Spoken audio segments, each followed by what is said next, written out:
I have that. It's not a good idea. Why?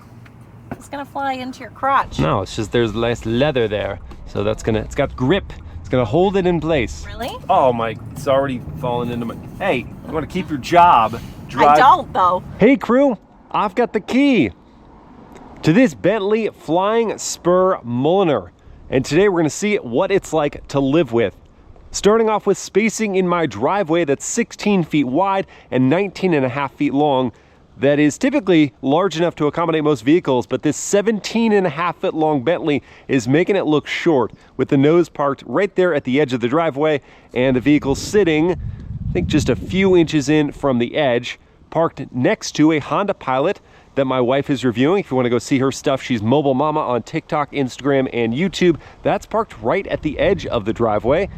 And with that parking job, I can walk between the two vehicles pretty easily. And when you lock up the Bentley, the mirrors do fold in. That gives me more room, though it's not enough space to wheel a double stroller through, as we've experienced. And here at the back of the car, I do have space between the garage door and the vehicle, but in my case, not enough room to move between the hedge and the back of the car. With that key fob in my pocket, I can just unlock the doors by putting my hand on the handle. And I'm starting with the rear door just to show you that I had to put my GoPro accessories here in this door pocket and my large water bottle in that door pocket because I did not have storage space up front. There's that soft close function. And now going into the front seat, I can move this door open one defined notch, and then it sort of has an infinite pause feature, which is really nice. I can open it as far as I want without touching the Pilot, and that's a great access point to the cabin, which is so sumptuous. And the vehicle height isn't too low, so it's easy to climb on in. Closing up that door, letting it do the rest of the close for me. Hey cabin crew, thanks for joining me for this day in the life in a Bentley Flying Spur Mulliner. And in this video, I want to answer the question, in what ways is a, as tested, $340,000 vehicle better than a $100,000 to $150,000 car like a Mercedes-Benz S-Class? I'll start by firing it up here. And it is quite the welcome with the rotating display, taking it from that wood veneer to this widescreen touchscreen infotainment system. And now let's hear the idle from outside the vehicle.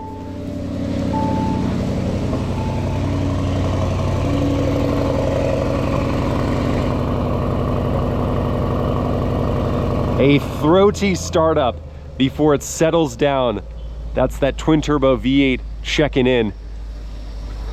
And I touched on storage space up here and how limited it is, but I also want to show there is a wireless charging pad, and I had to put my wallet here in the cup holders, such a nice dampened opening of that, and my 0 to 60 timer and a pair of sunglasses here in the door. The key fob can actually go in this door pocket over here. So I was able to find spots for all the items I brought with me, but I had to use the entire car to do that. I'm going to start off in the Bentley drive mode, and I did notice that when I started up the vehicle, even though it's 61 degrees outside and I've got the temperature set to 72, it didn't automatically turn on the seat heaters or the heated leather wrap steering wheel, and I kind of wish it would. So let me throw on my seat belts and release the e-brake, pull down the gear selector, and though I do have a gutter in front of my driveway, I also have curb ramps here. Not that I would need them though. The Flying Spur is not so low they would have an issue with clearance. That was a smooth descent over that.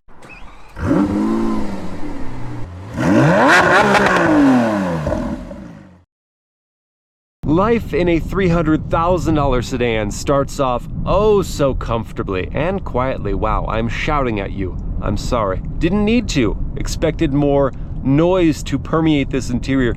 But it doesn't, so I can relax my tone of voice as I relax my bod into these seats, which have all the adjustments you could ever need, including thigh extenders.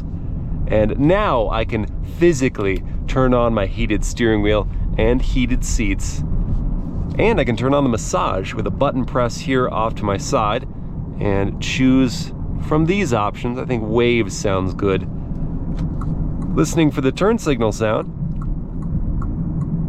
Oh, that sounds expensive, doesn't it? And now it's going to be a chance to do a turning radius test. So I've got the wheel cranked, and what the heck? It's a massive car.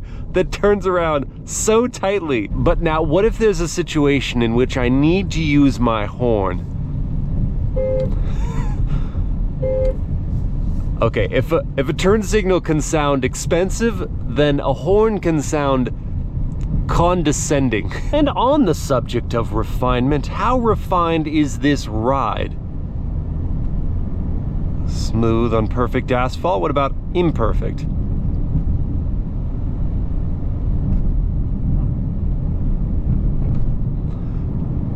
Quite good, but I'm hearing and feeling ripples of the road to the same degree, I think, as a 7 Series or S-Class. So I don't feel the extra 150 grand in the ride, but more in the cabin quiet. That is on a higher level. And the braking,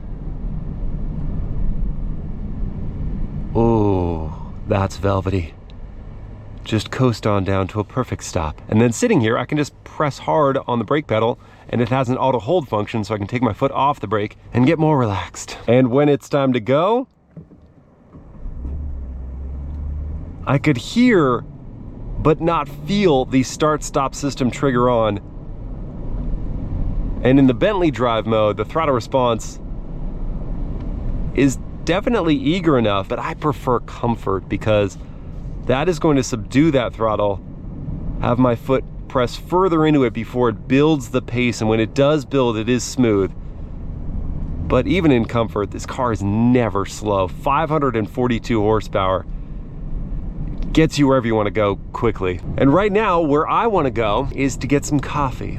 And I have just the spot in mind. Now, in the coffee world, there are 3 waves, 3 defined tiers of coffee. The first being just the warm brown liquid that's gonna get you caffeinated and just move you about your business. It's the A to B car, the Toyota Camry, if I wanted to equate it to a vehicle. The second tier, that's your Starbucks or your coffee beans, something that's just a little more flavorful, a little fancier, more options there for you. Maybe a BMW 7 Series or Mercedes-Benz S-Class if we're keeping with the vehicle theme. But the third wave, that is the science of coffee. That's really trying to extract particular, you're just sitting on your phone there, particular flavor notes to the coffee. It's a bit of a pinkies out sort of situation. And that I would equate to the Bentleys of the world, the Rolls Royces, a note of extravagance to your life. And I happen to be piloting an extravagant automobile here, so I'm going to third wave. Now, after that long explanation, you're probably going to mock me because you may know that I only drink decaf coffee. So why on earth would I go get the very best preparation method for the very lowest category of coffee? And the answer is because I can tell the difference, darn it. So right now, I'm going to White Sparrow. White Sparrow, that is appropriate given the giant white vehicle I'm driving. Although it wouldn't be really a sparrow, huh? It'd be more like an albatross. Also, it is big, but not as big as I thought. The dimensions are a little difficult to figure out when parking. I thought I was closer to the curb than what looks to be about 11 inches.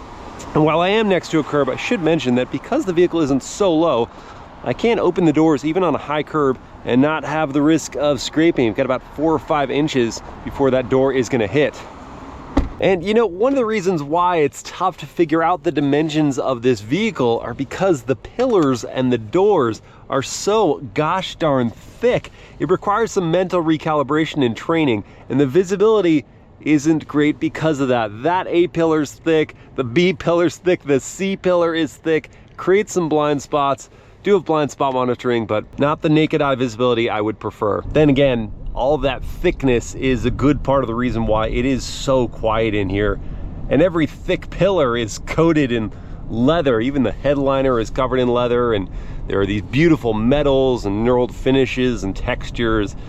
The ambiance of this cabin does certainly transcend the $150,000 sedans. And though later today I will have a chance to be a passenger in this car, right now I'm glad to be the driver because it absolutely hauls. This twin-turbo V8 is raring to go, and in the sport drive mode, that's precisely what it does. It sounds good too. More than enough passing power, and with the handling to match. Strong braking, good steering feel, incredible stability in the corners. Makes me want to take more on ramps than off ramps.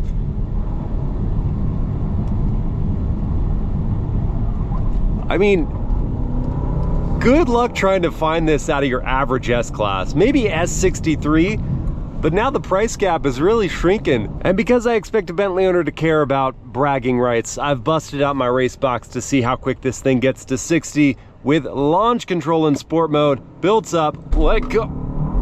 Oh my. There's 60 in 3.65 seconds. That's something to brag about. And when you've also spent $9,000 on a Naim for Bentley sound system, that's gotta be something you wanna brag about too. But how is the audio quality?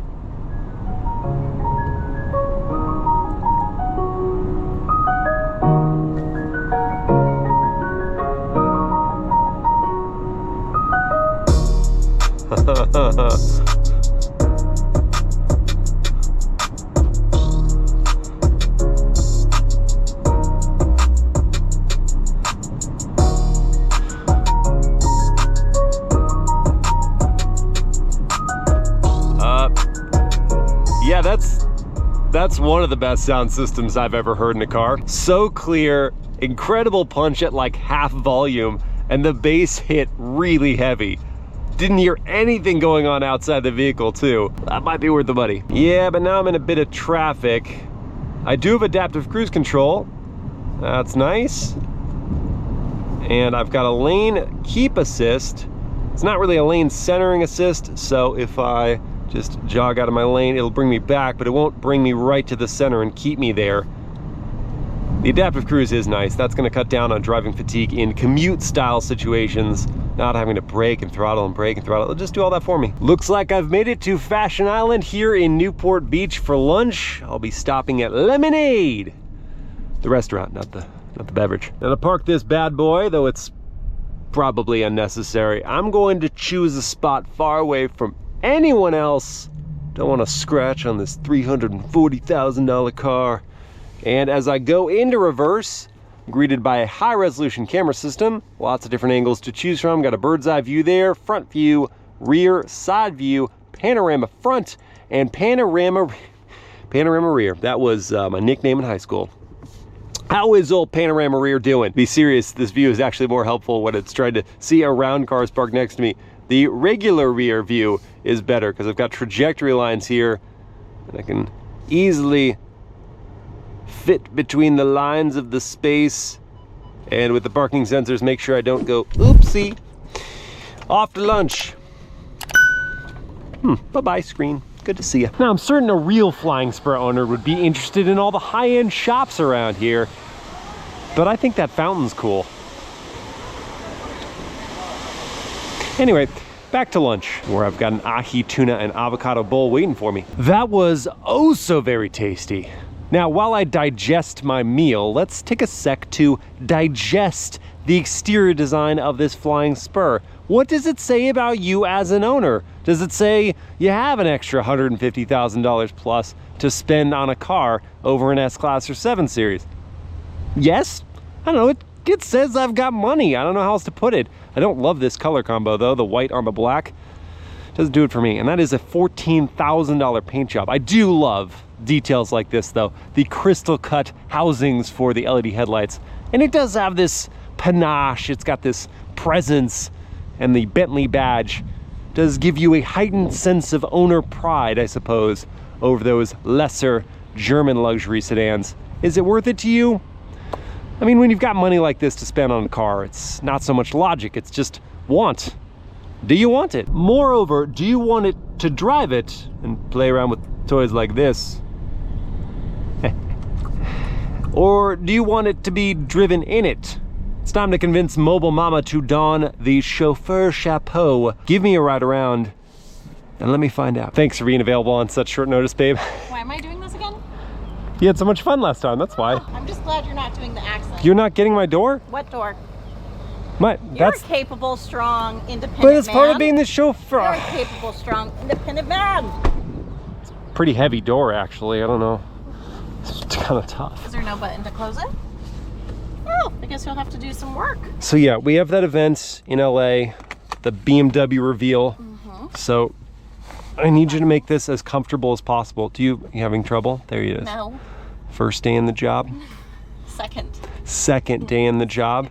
In a different vehicle, I'll give you that. I've taken the liberty of moving the front passenger seat as far forward as possible to give myself as much legroom as possible, and it is a generous bit of it, though I don't have a footrest like I had in the Maybach. Okay. Already making fun of me. Yeah, footrest would be nice. I do have a tray table though. That's pretty cool. Eject the screen. Eject yourself. It's been less than 5 minutes. You want to eject me already? Yeah. Okay, so seats. Front passenger seat. Now I can move it with these controls. Bring it on back. Bring it on back now. There it is. And making sure the angle is just right. There we go. Nice and flat, and I don't have anything to put on it. Water bottle. I have that. That's not a good idea. Why? It's gonna fly into your crotch. No, it's just there's less leather there. So it's got grip. It's gonna hold it in place. Really? Oh my, it's already fallen into my, hey, you wanna keep your job. You drive. I don't though. I don't want to keep my job. Although it is kind of Please, fun. Pretty please keep your job. You need me. I need you. I need you. I always need you.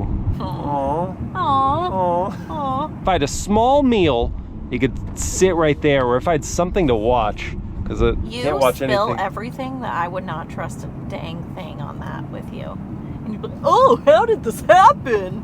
Oh my gosh, how did it get all over my pants? Are you done? You finished? Yeah. Thank you. If I was a Bentley Flying Spur owner, I'd just have someone clean the car, so I wouldn't really worry about it, even if I was clumsy. Yeah, what about your pants though? But yeah, as I was saying, I really wish I had something to watch. It'd be nice if you brought me a tablet or something of that nature. Oh, there it is. You brought the kids' tablet? Try and get it. Not the you couldn't bring the It's not safe, Christina. Couldn't bring the real iPad. You had to bring the kids' tablet. What's even on this? Just kid shows. Doesn't this thing not Appropriate. doesn't even work? The Kindle Fire thing. All we have is kid shows. Thanks. I don't want to watch that. Maybe I'll just watch myself in my vanity mirror. You're so vain. You probably I think the song is about you, don't you? Why did that happen? I don't know. Right here, I can make you crazy. Make the flying bee go down. You don't need to do that. Want to see that? Yeah, I do. Loca. Make it go down. Already loca. Bye-bye, flying bee. Adios. And can you believe it? It's coming back. Can you believe in love after love? Now what else can I do? Oh, you know what?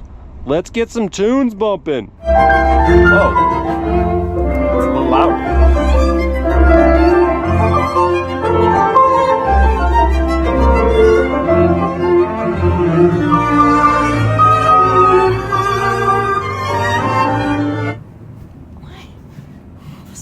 Are you okay? What Did you just lose yourself for a minute? And it was so quick, you were just ready for it. It was so loud, it woke me. I was just like, I'm in it. I'm in it. I could set the ambient lighting, but it's probably too bright. You know what? Before ambient lighting, we must do blinds. Close them up.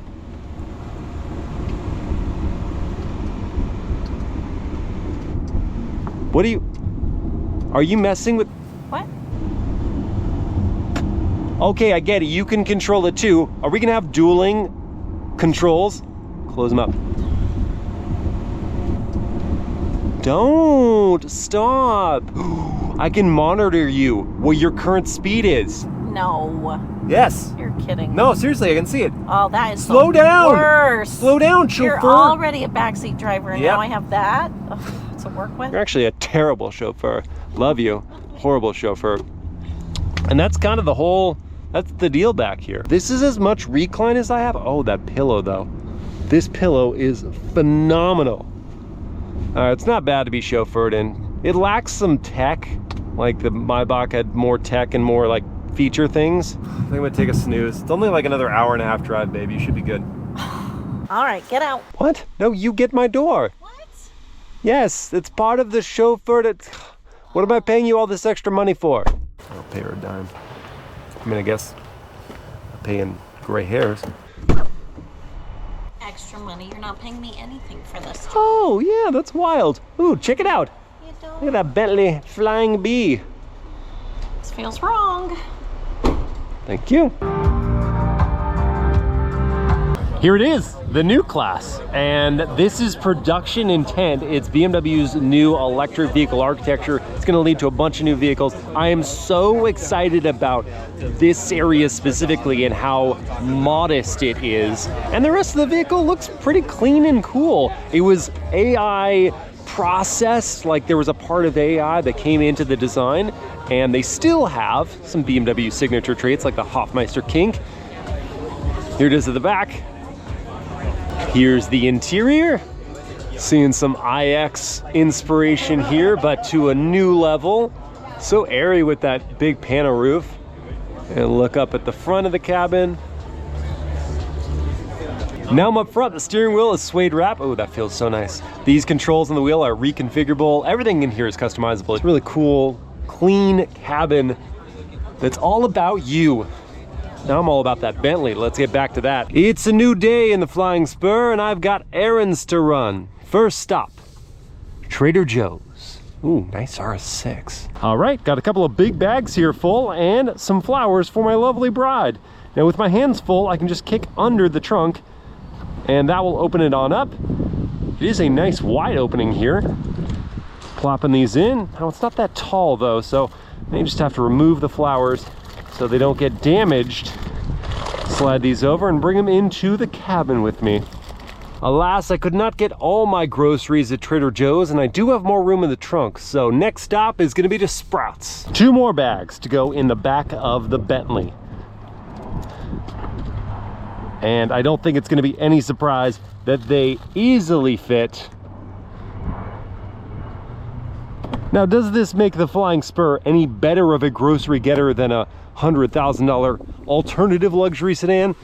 No, but it's still a Bentley. While I'm out and about, might as well put some fuel in this 23.8 gallon tank, and Big Bertha here is a thirsty gal. The EPA rates the Flying Spur V8 at 15 mpg in the city, 20 on the highway, and 17 combined. Now if I got that 17 combined, then I'd have over 400 miles on a tank, but I've been seeing over the last 245 miles, 14.1 miles per gallon. And with current fuel prices of $5.69 for 91 octane fuel, it'll cost me $135 to fill this tank, which doesn't have capless fueling. It does have a really nice cap, but not capless. Come on, Bentley.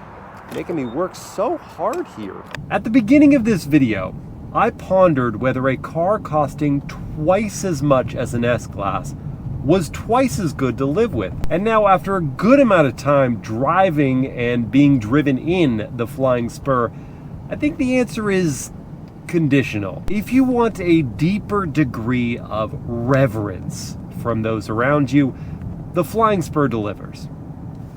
There's also got night vision. If you want a quieter cabin to mellow out on your commute, again, this is the right move. If you want to whip through freeway on-ramps with effortless pace, look no further. And if you want to be chauffeured, not by your wife, in a cocoon of leathery comfort, the Bentley is a big upgrade. But if you want cutting-edge technology or plusher ride quality, you might be disappointed by how much your dollar buys. It is, above all, a very nice way to live. It's a Bentley. Hope you guys have enjoyed this day in the life, and I'll see you again next time.